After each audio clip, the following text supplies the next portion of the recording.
Hello दोस्तों, welcome to आवाज़। तो आज हम सुनने जा रहे हैं कहानी का अगला भाग, यार पापा पार्ट 2। वह जब सुबह उठा तब तक न्यूज़ में उसकी खबर चल रही थी। बार काउंसिल ने उसकी प्रैक्टिस पर प्रतिबंध लगा दिया था। न्यूज़ पर मनोज का कट्टर दुश्मन ये कह रहा था कि इस तरह की घटनाएं शर्मनाक हैं। जब तक इस मामले की पूरी जांच नहीं हो जाती तब तक मनोज साल्वे कोई भी केस नहीं लड़ सकते। हर न्यूज़ में बार बार यह दोहराया जा रहा था कि हर बात में बढ़ चढ़ कर बोलने वाले मनोज साल्वे ने साधी चुप्पी। कोर्ट के बाहर के कुछ नए वकीलों के बाइट भी चल रहे थे कि इतने बड़े वकील के ऐसा करने से देश का नाम खराब होता है। गजेंद्र ने टीवी बंद करने के लिए रिमोट उठाया। मनोज ने उसको रोक दिया। मनोज के मोबाइल पर बेटी का मैसेज आया, यू आर फेक। बाकी सबसे मनोज को इतना फर्क नहीं पड़ा जितना कि अपनी बेटी के मैसेज से पड़ा। मनोज ने रात में टिश्यू पेपर पर जो लिखा था उसको अपनी जेब से निकालकर सामने पड़े एक लेटर पैड पर कुछ कुछ लिखा। मनोज की आदत थी, बड़े से बड़े केस की पूरी समरी वह एक पन्ने पर लिखकर जाता था और वही पन्ना लेकर सब दलीलें देता था। कागज पर लिखते ही वह मुस्कुराया। गजेंद्र को समझ आ गया था कि इसके दिमाग में कुछ खुराफात सूझ गई है। मनोज ने कोर्ट में सीनियर जज साहब से मिलने की एक अर्जी डलवाई। उस दिन जज के सामने ही उसको कुछ समय मिल गया। एक फर्जी डिग्री का मामला भी अब हाई प्रोफाइल बन चुका था। उसके जूनियर को केस के बारे में सब कुछ पता भी होता तो भी मनोज कई बार उनको दलील देते समय चौंका देता था। फिर आज तो उनको कुछ पता ही नहीं था। इससे पहले कि जज को कुछ समझ आता, मनोज ने कहा, सर बहुत बड़ी गलती हुई है मुझसे। अब मैं इस गलती को सुधारना चाहता हूँ। कैसे सुधारेंगे? फाइनल ईयर का एक पेपर नहीं दे पाया था। पहले और दूसरे साल में मैंने टॉप किया था। मैं चाहता हूँ कि मुझे फिर से कॉलेज जाकर डिग्री पूरी करने का मौका मिले। जज को इस बात सुनकर कुछ देर तक तो यकीन ही नहीं हुआ कि ये उसने क्या सुन लिया है। मनोज जी, आपको पता है, आपको रोल मॉडल मानकर हर साल न जाने कितने युवा लॉयर बनना चाहते हैं। आपकी गलती इतनी बड़ी है कि मनोज ने बात को बीच में काटते हुए कहा, मुझे बड़ी सजा मिलनी चाहिए, लेकिन डिग्री नहीं होने से मेरी नॉलेज, मेरा ज्ञान कम नहीं हो जाता। आप मुझे एक मौका दीजिए, मैं सब कुछ सही कर दूंगा। जज सोच में डूब गया। उसको यकीन नहीं आ रहा था कि क्या मनोज सही में ऐसा कह रहा है या फिर उसके केस की दलील के जैसा ही कोई दांव-पेच तो नहीं। सोच लीजिए, आप शायद जब डिग्री करके आए तब तक आपको एक्सेप्ट न किया जाए। मुझे अपने लिए करना है सर, मनोज ने अपनी जेब में रखे टिश्यू पेपर को छूकर कहा। कोर्ट के बाहर मीडिया वालों की भयंकर भीड़ थी। लोग दो खेमों में बटे हुए थे। पुराने वकीलों का कहना था, मनोज बहुत चालू चीज है, ऐसे पकड़ में नहीं आएगा। डिग्री फेक किया होगा तो भी पकड़ में नहीं आएगा। जबकि दूसरा खेमा इस बात से खुश था कि इतनी बड़ी बड़ी बातें करता करता था, अब आया ऊंट पहाड़ के नीचे। लोगों में बहस चल रही थी। किसी को कोई आइडिया नहीं था कि आखिर हो क्या रहा है। एक दिन पहले जिस मीडिया ने मनोज को सराखों पर चढ़ाया था, आज वही मीडिया मुश्किल सवालों के साथ तैयार था। किसी को कुछ पता नहीं था। अचानक हलचल मची। हमेशा की तरह मनोज तेज कदमों से बाहर आ रहा था। उसने स्टाइलिश काला चश्मा लगाया हुआ था। चेहरे पर वही चिरपरिचित विजयी मुस्कुराहट थी। एकदम से कैमरा और माइक उसकी ओर टूट पड़े। क्या आपकी डिग्री फेक है? आपने देश की इमेज खराब कर दी है। जज से आपकी क्या बात हुई है? अब आप क्या करने वाले हैं? मनोज किसी भी सवाल का जवाब दिए बिना आगे बढ़ा और अपनी कार में जाकर बैठने लगा। एक दो माइक उसके चेहरे को लगभग छू रहे थे। मनोज कोर्ट से निकलकर सीधे एयरपोर्ट की तरफ चल दिया। लॉ कॉलेज में आज क्लास चल रही थी। साशा को उस दिन क्लास में सब लोग बार बार देख रहे थे। पूरी क्लास को पता था कि साशा के पापा इस देश के सबसे बड़े वकील हैं। क्लास में कुछ खुसर खुसर चल रही थी। साशा पहले से ही अपने पापा से परेशान थी और अब ये डिग्री वाली बात बाहर निकलने से उसको और इरिटेशन हो रही थी। मनु साल्वे से नफरत की साशा के पास कई वजहें थी। हर बच्चे के पास अपने माता पिता से नफरत और प्यार की हजार वजहें होती हैं। जो हमारे सबसे करीब होते हैं वो सबसे ज़्यादा परेशान करते हैं।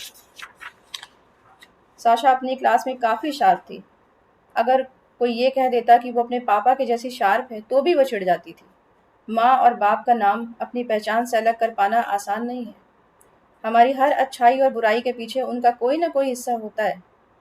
कुछ अच्छाइयाँ हमें छोड़ती नहीं और कुछ बुराइयाँ हम छुड़ा नहीं पाते। कुछ अच्छाइयाँ हमें इसलिए आती हैं क्योंकि माता पिता की कुछ बातों से हमें नफरत थी, और कुछ बुराइयाँ हम इसलिए अपने पास सहेज कर रखते हैं ताकि हम खुद को दुख देकर अपने घर वालों को दुखी कर सके।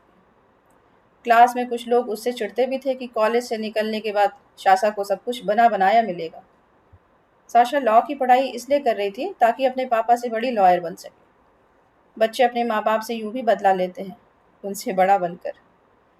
साशा की लॉ की डिग्री एक तरह का बदला थी। अपनी क्लास में वो तेज थी, लेकिन वो लॉ की पढ़ाई लेकिन वो लॉ लॉ के लिए पढ़ाई नहीं कर रही थी, वो अपने पापा से बड़ा बनने के लिए पढ़ रही थी। क्लास के बीच में मीता पटनायक यानी कॉलेज की प्रिंसिपल एक का एक मैसेज आया। साशा को उनके केबिन में बुलाया गया था। मीता पटनायक खुद पुणे लॉ कॉलेज से पढ़ी हुई थी। एक जमाने में बहुत बड़ी लॉयर थी, फिर अपने पति की डेथ के बाद प्रैक्टिस छोड़कर पढ़ाने लगी थी। वह काफ़ी तेज तर्रार थी। कॉलेज के आधे से ज़्यादा लड़कों का उन पर क्रश था। चूंकि वह पूरी तरह एकेडमिक दुनिया से नहीं आई थी, उनके तरीके नए थे, इस वजह से वह स्टूडेंट में काफ़ी पॉपुलर थी। मीता पटनायक कभी जताती नहीं थी, लेकिन साशा पर विशेष नज़र रखती थी। उसकी दो वजहें थीं। पहली कि साशा उनको अपने दिनों की याद दिलाती, दूसरी वह उनके बैचमेट मनोज साल्वे की बेटी थी। साशा का प्रिंसिपल के कमरे के बाहर थी। इससे पहले कभी मीता ने साशा को यूं क्लास से नहीं बुलाया था। साशा के अंदर घुसने पर मीता ने उसको सामने बैठने का इशारा किया। वह खुद खड़ी हुई, कमरे में एक जगह से दूसरी जगह घूम रही थी। मीता पटनायक, जिसके पास शब्दों की कभी कोई कमी नहीं होती, आज उसके पास शब्द कम नहीं पड़ रहे थे, बल्कि खत्म हो गए थे। मीता ने एक गिलास पानी पिया। कुछ पियोगी? शासा ने ना में सिर हिलाया। मनोज की न्यूज का पता चला तुमको? शासा ने हाँ में सिर हिलाया। मीता ने अपने आप को कंपोज करते हुए कहा, वो यहाँ आ रहा है। शासा को झटका लगा। इससे पहले कि वह कुछ और समझ पाती, मीता ने कहा, वो तुम्हारी क्लास में ही पढ़ेगा। मैंने उसको कहा था कि वो केवल पेपर दे सकता है, लेकिन उसने क्लास करने के लिए इंसिस्ट किया। वो तुम्हारी क्लास में ही पढ़ेगा। क्यों ma'am? This is not done. मैं किसी को रोक तो नहीं सकती, बट यू डोंट वरी, तुमको कोई प्रॉब्लम नहीं होगी, मैं प्रॉमिस करती हूँ। कब से? शासा ने सामने रखा पानी पीते हुए पूछा। मैंने अप्रूवल के लिए भेज दिया है, 1 हफ्ते में अप्रूवल आ जाएगा। और हाँ, बाय द वे, एक गुड न्यूज़ भी है। आई डाउट कि अब कोई भी न्यूज़ गुड हो सकती है। शासा ने कमरे में टेबल पर अपना पेन धीरे धीरे पटकते हुए कहा। तुम्हारे फेवरेट गजेंद्र अंकल भी स्पेशल कोर्स करने आ रहे हैं। ये हो क्या रहा है? मीता ने आगे बढ़कर बैठी हुई साशा को गले लगाया और उसकी पीठ पर थपथपाते हुए बोली, कोई प्रॉब्लम नहीं होगी। प्रॉब्लम ही प्रॉब्लम होगी, आप पापा को नहीं जानती, साशा ने कहा। वेल, मैं जानती हूँ, तुम चिंता मत करो। क्लास में जाओ और अभी किसी को भी इस बारे में बोलने की जरूरत नहीं। साशा क्लास के बाद अपने कमरे में जाकर बहुत देर तक रोती रही। लड़की जिस चीज़ से भागती है, वही चीज़ उसके पीछे पड़ जाती है। साशा के लिए आने वाला समय मुश्किल भरा होने वाला था। रो कर चुप होने से पहले वह एक फैसला ले चुकी थी। हमारे सभी बड़ों हमारे सभी बड़े फैसलों में बहते हुए पानी का बहुत बड़ा हाथ होता है। फिर नदी चाहे बाहर की हो या भीतर की, फिर चाहे बरसात आसमान की हो या मन की।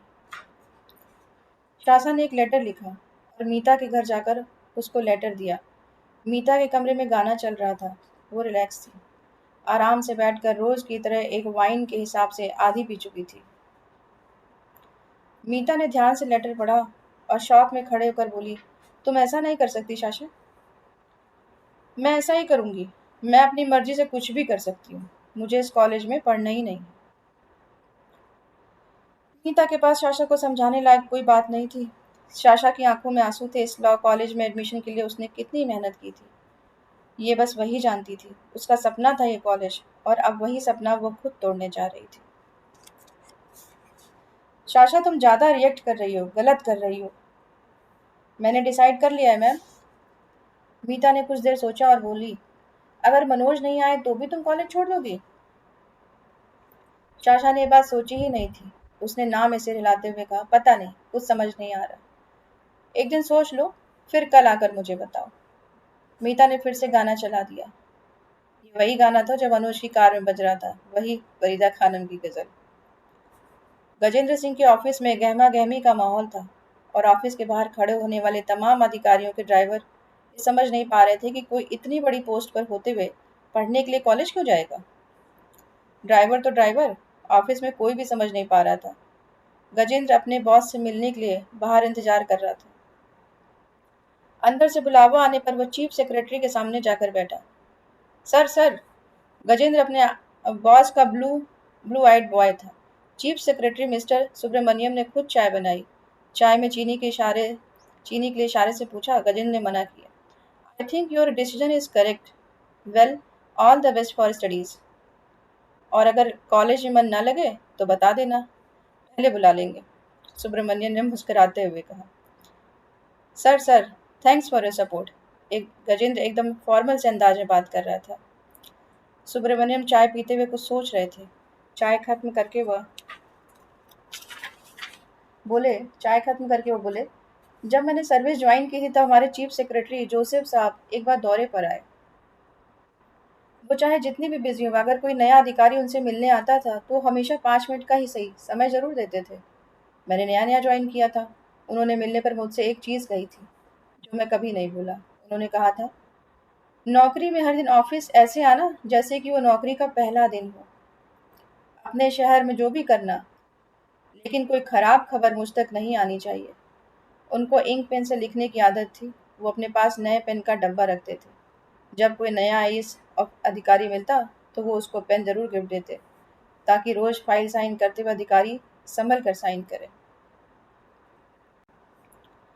आई have realized over a period of time कि उनकी एडवाइस का काफ़ी प्रफाउंड थी। तुम्हारी एजुकेशन लीव का अप्रूवल करके भेज दिया है। सुब्रमण्यम साहब ने सामने रखा हुआ एक पेन का डब्बा गजेंद्र की तरफ बढ़ाया। I wish you luck. Gajendra अपनी सीट से उठा। उसने पेन को ध्यान से देखा, थैंक्स कहा और कमरे से निकल गया। कमरे से निकलते हुए उसने मनोज को फोन किया।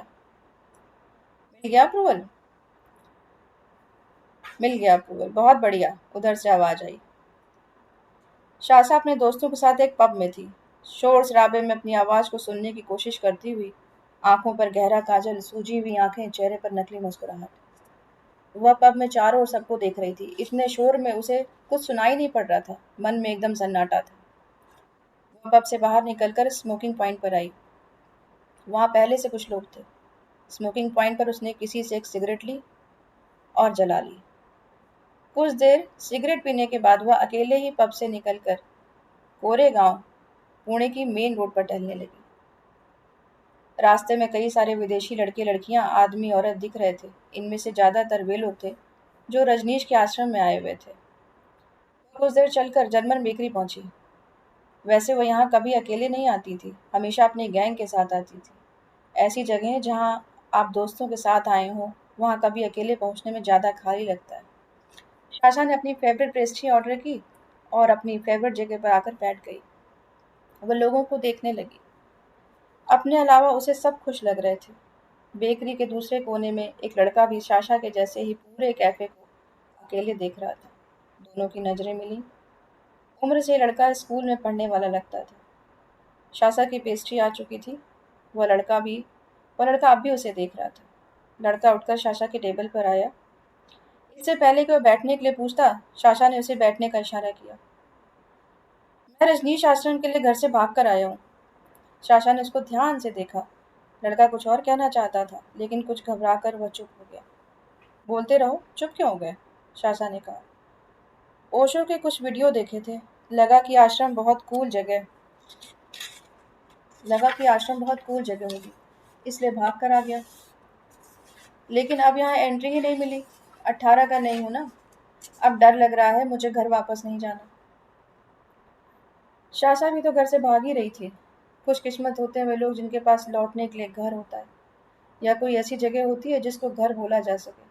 शाशा के पास घर नहीं था, या फिर वो घर था जिसको वह घर मानना बंद कर चुकी थी।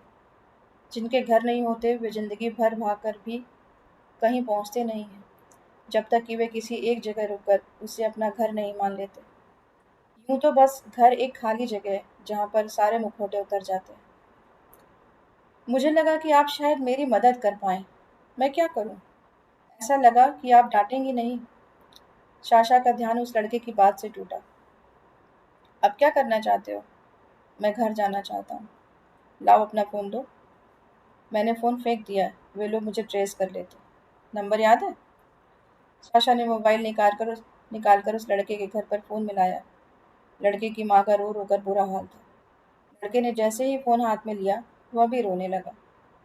साशा ने उस लड़के का रात में रुकने का इंतज़ाम कर दिया और ध्यान रखा कि वह कहीं फिर से न भाग जाए। अगले दिन सुबह उस लड़के के मम्मी-पापा आ चुके थे। साशा ने उस लड़के को उनके हवाले किया। साशा को उस लड़के के घरवालों ने बार-बार धन्यवाद दिया। चलने से पहले साशा ने उस लड़के से कहा, "अब बताकर भागना।"